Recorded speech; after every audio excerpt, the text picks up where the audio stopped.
صحابي البايكر صباح الفل عليكم. النهارده عندنا تجربه سكوتر اس تي 200 اللي هو الاس تي بلس من شركه حوا. يلا بينا نشوف التجربه كده مع بعضينا واقول لكم رايي ايه في السكوتر.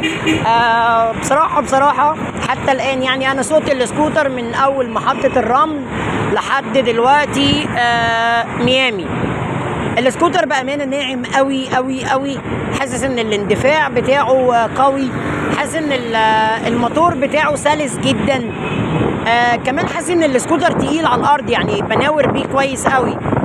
بس انا شايف بقى ان حته المساعدين بتاعته، المساعدين حاسس ان هي ناشفه شويه. بس حقيقه السكوتر اداؤه حلو قوي قوي، الموتور بتاعه فعلا ناعم قوي. طبعا الموتور بتاعه انا حاسس ان هو قوي، يعني انا بتكتين بنزين وصلت لل 80. طبعا اعذروني بقى عشان الصوت عشان الهواء، لان انا يعني